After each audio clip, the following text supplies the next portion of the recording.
आज हम Karachi press club के सामने मौजूद हैं। यहाँ पर बहुत ही सीनियर डॉक्टर्स ने जो है वो आज एक रैली का प्रोग्राम रखा हुआ है। यहाँ पर होम्योपैथिक डॉक्टर्स तमाम मौजूद हैं। कश्मीर की आज़ादी के हवाले से यहाँ पे एक रैली मुनक्किद की गई है। आइए हम यहाँ पे सीनियर डॉक्टर्स से कुछ गुफ्तगू करते हैं। अस्सलाम वालेकुम सर, कश्मीर की आज़ादी के हवाले से आप क्या कहेंगे? अस्सलाम वालेकुम, मेरा नाम डॉक्टर तारिक है। मैं Islamic homeopathic medical association Sindh का जनरल सेक्रेटरी हूँ।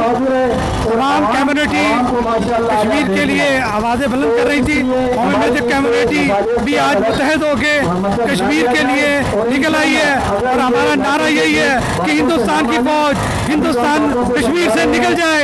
कश्मीर पाकिस्तान का हिस्सा है और हमेशा हिस्सा रहेगा। कश्मीर हमारी शारक है और होम्योपैथिक बरादरी मुकम्मल तौर पर पाकिस्तानी अफवाज और पाकिस्तान अवाम के साथ और कश्मीरी अवाम के साथ शामिल है। जज़ाकल्लाह, शुक्रिया, बहुत शुक्रिया।